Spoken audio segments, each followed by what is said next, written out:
মালয়েশিয়াগামী ফ্লাইটে check in করেও বিমানে ওঠেননি ৭৬ যাত্রী। ভিসা জটিলতায় ধরা পড়েছে ১৫ জন, উধাও বাকি ৬১ যাত্রী। বিমানবন্দরের নিরাপত্তা ব্যবস্থা নিয়ে প্রশ্ন। এবং আরও ২ শিল্প প্রতিষ্ঠানের সাথে ভূমি ইজারা চুক্তির বেইজার। বিনিয়োগ আসবে $৬৬ বিলিয়ন, কর্মসংস্থান হবে ৬,৫০০। আস্থার প্রতিফলন বলছেন বেইজা চেয়ারম্যান। আমন্ত্রণ ব্যবসা বাণিজ্য আর অর্থনীতির সবশেষ খবর নিয়ে নিউজ 24 নিয়মিত আয়োজন পূবালী ব্যাংক পিএলসি বিজনেস টাইমে। আপনাদের সাথে আছি আমি সোহাগ বক্স। দেখছিলেন শিরোনামগুলো। সারা দেশে বরাদ্দ পেয়েও যেসব বিসিক প্লট বছরের পর বছর খালি পড়ে আছে, সেগুলোর বরাদ্দ দ্রুত বাতিলের ঘোষণা দিয়েছেন বাণিজ্যমন্ত্রী খন্দকার আব্দুল মুক্তাদির। একই সাথে অব্যবহৃত প্লটগুলো নতুন উদ্যোক্তাদের মাঝে বিতরণের নির্দেশ দিয়ে 7 দিনের আলটিমেটাম দিয়েছেন তিনি। রোববার তেজগাঁও বিসিক ভবনে এক কর্মশালায় এসব কথা বলেন তিনি। দীর্ঘ ৬৯ বছর ধরে দেশের শিল্পায়নের অন্যতম প্রধান চালিকা শক্তি হিসেবে কাজ করছে বাংলাদেশ ক্ষুদ্র ও কুটির শিল্প কর্পোরেশন বিসিক। দেশের জিডিপিতে ক্ষুদ্র ও মাঝারি খাতের সম্মিলিত অবদান এখন প্রায় ৩৪%, যেখানে বিসিকের নিজস্ব ৮৪টি শিল্প পার্ক থেকেই প্রতি বছর জাতীয় অর্থনীতিতে যোগান আসছে প্রায় ৬৫,০০০ কোটি টাকা। এমন বাস্তবতায় জাতীয় অর্থনীতিতে বিসিক শিল্পনগরী সমূহের অবদান ও বিদ্যমান চ্যালেঞ্জ উত্তরণে করণীয় শীর্ষক দিনব্যাপী কর্মশালা আয়োজিত হয়। অনুষ্ঠানে মন্ত্রী বলেন, সিএসএমই খাতের পরিধি ও অংশীদারিত্ব বাড়লে আয় বৈষম্য কমবে। এ সময় চলমান ও নতুন প্রকল্পগুলো দ্রুত সম্পন্ন করে শিল্প খাতের ব্যাপক সম্প্রসারণের তাগিদ দেন তিনি। এই খাতের ব্যাপক সম্প্রসারণ, যাতে দেশের অর্থনীতিতে এই খাতের শেয়ার অন্তত ৬০% হিট করে ইন ফোরসিবল ফিউচার। এছাড়াও বরাদ্দ পেয়েও যেসব প্লট বছরের পর বছর পরিত্যক্ত রয়েছে, সেগুলো সচল করতে না পারলে কর্মকর্তাদের কর্মদক্ষতা নিয়ে প্রশ্ন উঠবে বলে হুঁশিয়ারি দেন মন্ত্রী। একই সাথে সারা দেশে পড়ে থাকা অব্যবহৃত বিসিক প্লটগুলো দ্রুত উদ্যোক্তাদের বরাদ্দ দেয়া এবং আগামী 7 দিনের মধ্যে বিসিক কর্মকর্তাদের সুনির্দিষ্ট প্রস্তাবনা জমা দেওয়ার নির্দেশ দিয়েছেন বাণিজ্য মন্ত্রী। পরিত্যক্ত অবস্থায় পড়ে আছে এই প্লটগুলি দ্রুত কিভাবে আমরা উদ্যোক্তাদের সংশ্লিষ্ট করতে পারি, এটি হবে আপনাদের আগামী দিনের পারফরমেন্স, যার যেই শিল্প পার্কের সাথে সংশ্লিষ্ট আছেন। কর্মশালা শেষে 5 দিন ব্যাপী বিসিক বর্ষা মেলা 2026-এর আনুষ্ঠানিক উদ্বোধন করেন মন্ত্রী। মেলায় 56টি স্টলে দেশের বিভিন্ন প্রান্তের ক্ষুদ্র ও কুটির শিল্প উদ্যোক্তারা তাদের ঐতিহ্যবাহী ও নান্দনিক পণ্যের পসরা সাজিয়েছেন। তবে ঋণ পাওয়া এবং অতিরিক্ত স্টল ফি সহ নানান সংকটের কথাও জানান তারা। মেলার স্টল ফি গুলো অনেক বেশি। ঋণ প্রদান করতে তো আমাদের জন্য একটু ব্যবসাটা আরো আগে নেওয়ার জন্য চেষ্টা করতে পারতাম। আগামী 9 জুলাই পর্যন্ত প্রতিদিন সকাল 10টা থেকে রাত 8টা পর্যন্ত সর্বসাধারণের জন্য উন্মুক্ত থাকবে এই বর্ষা মেলা। ফারজানা রিয়া, নিউজ 24, ঢাকা। মালয়েশিয়াগামী একটি ফ্লাইটে চেক ইন সম্পন্ন করে বোর্ডিং পাস হাতে নেওয়ার পরও বিমানে ওঠেননি ৭৬ যাত্রী। শেষ মুহূর্তে ভিসা জটিলতায় 15 জন ধরা পড়লে বিমানবন্দর থেকেই উধাও হয়ে যান বাকি ৬১ যাত্রী। কিভাবে একাধিক ধাপের যাচাই বাছাই পেরিয়ে সন্দেহভাজন জাল ভিসাদারীরা বোর্ডিং গেট পর্যন্ত পৌঁছে গেলেন, তা নিয়ে উঠেছে গুরুতর প্রশ্ন। বিস্তারিত নাইমাল জিকুর রিপোর্টে। শনিবার রাতে বিমান বাংলাদেশ এয়ারলাইন্সের ঢাকা থেকে মালয়েশিয়াগামী BG386 ফ্লাইটে ভ্রমণের কথা ছিল মোট 263 জন যাত্রীর। নিয়ম অনুযায়ী চেক ইন সম্পন্ন করে বোর্ডিং পাসও নেন ৭৬ জন যাত্রী। তবে শেষ মুহূর্তে বোর্ডিং গেটে 5 জন যাত্রীর ভিসা ও পাসপোর্টের তথ্যের মধ্যে অসঙ্গতি ধরা পরে তাদের অফলোড করা হয়।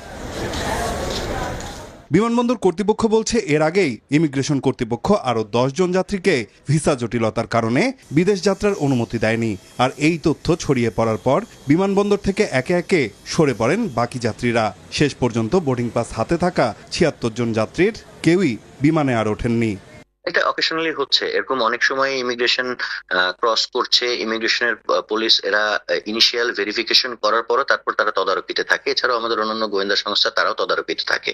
এ বিষয়ে জানতে বিমান বাংলাদেশ এয়ারলাইন্সের প্রশাসনিক ভবন এলাকায় যোগাযোগ করা হলেও ক্যামেরার সামনে কথা বলতে রাজি হননি সংশ্লিষ্ট কর্মকর্তারা। পরে মুঠোফোনে বিমান কর্তৃপক্ষ জানায়, ভিসা জটিলতার কারণে 10 জন যাত্রীকে ইমিগ্রেশন থেকে ফেরত পাঠানো হয় এবং আরও 5 জনকে বিমানের পাসপোর্ট চেকিং ইউনিট অফলোড করে।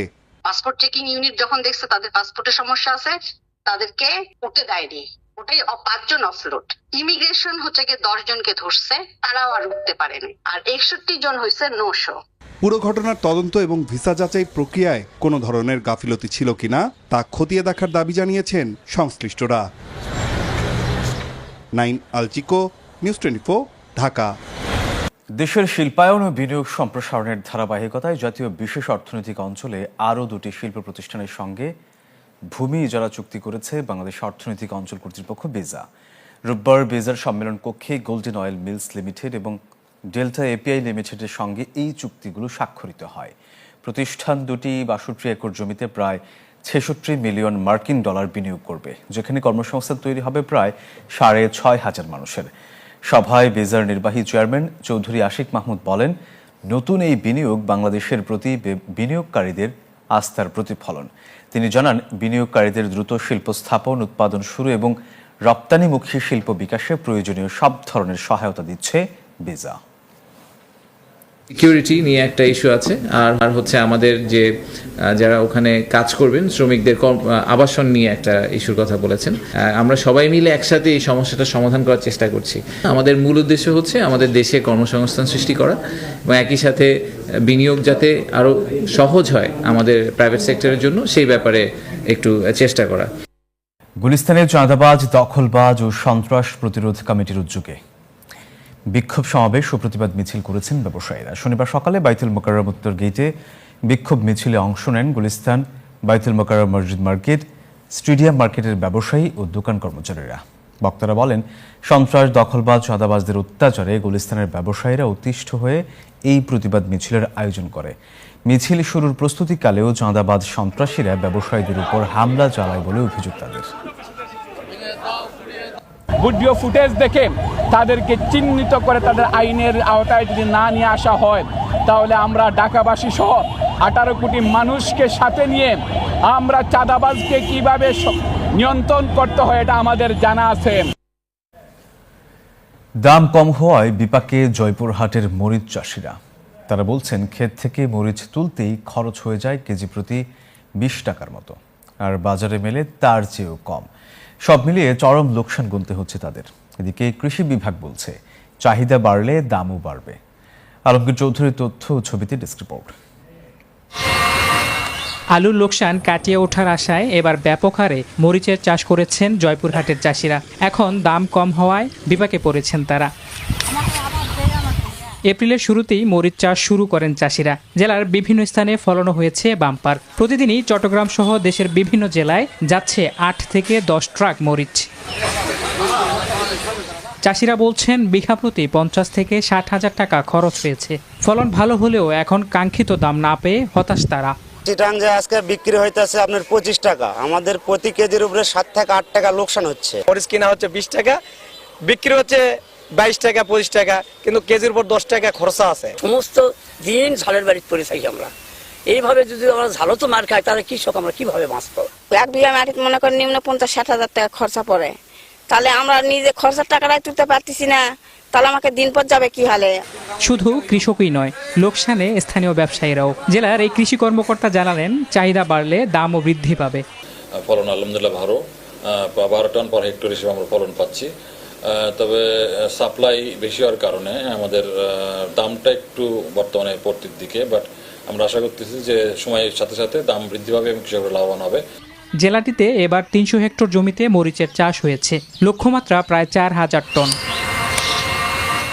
Desk report, news 24। চীনের অর্থনীতিতে বড় অবদান রাখা পণ্য পরিবহন ও সরবরাহ খাতে জুনেও বেশ ইতিবাচক প্রবৃদ্ধি দেখা গেছে। মে মাসের তুলনায় এই খাতের সার্বিক সূচক বৃদ্ধি পেয়ে 50-এর ঘরে অবস্থান করছে। উৎপাদন, কর্মসংস্থান আর ভোক্তা পর্যায়ে নতুন চাহিদা বাড়ার পাশাপাশি আঞ্চলিক পর্যায়েও পণ্য সরবরাহ ব্যবস্থায় ব্যাপক উন্নতি হয়েছে, যার ফলে দেশটির সার্বিক ব্যবসা বাণিজ্যে চমৎকার ভারসাম্যপূর্ণ এবং ঊর্ধ্বমুখী ধারা বিরাজ করছে। টানা কয়েক মাস ধরেই চাঙা ভাব লক্ষ্য করা যাচ্ছে চীনের অভ্যন্তরীণ বাজার ব্যবস্থায়। জুনে 12টি প্রধান উপসূচকের মধ্যে 9টিই ছিল সম্প্রসারণের ঘরে। বিশেষ করে বৈদ্যুতিক যন্ত্রপাতি, যোগাযোগ ও পরিবহন সরঞ্জাম উৎপাদনের হার বেশ স্থিতিশীল অবস্থানে ছিল। উৎসব কেন্দ্রিক কেনাকাটা বাড়ায় পাইকারি ও খুচরা বাজারে পণ্যের বিক্রি বেড়েছে। পাশাপাশি রেল, আকাশপথ ও ডাক ব্যবস্থায় নতুন বিনিয়োগ হওয়ায় কর্মসংস্থানের সূচকও ছিল যথেষ্ট মজবুত অবস্থানে। নতুন অর্ডারের সূচক ও সার্বিক ব্যবসার পরিমাণ দুটোই এখন ঊর্ধ্বমুখী। এটি মূলত পণ্য সরবরাহ ও চাহিদার চমৎকার সমন্বয়কে তুলে ধরছে। পূর্ব থেকে পশ্চিম সব অঞ্চলেই এমন ইতিবাচক ধারা আমাদের আঞ্চলিক ভারসাম্যপূর্ণ উন্নয়নকেই নিশ্চিত করে। সব মিলিয়ে বাজার সূচকের এই 50.6% অবস্থান প্রমাণ করছে যে দেশটির পণ্য পরিবহন ও সরবরাহ ব্যবস্থা ধীরে ধীরে আরও বেশি সুষম ও সমন্বিত উন্নয়নের দিকেই এগিয়ে যাচ্ছে। Text report, news 24। দর্শক, এই ছিল পূবালী ব্যাংক পিএলসি বিজনেস টাইমের এখনকার আয়োজনে। ধন্যবাদ সবাইকে।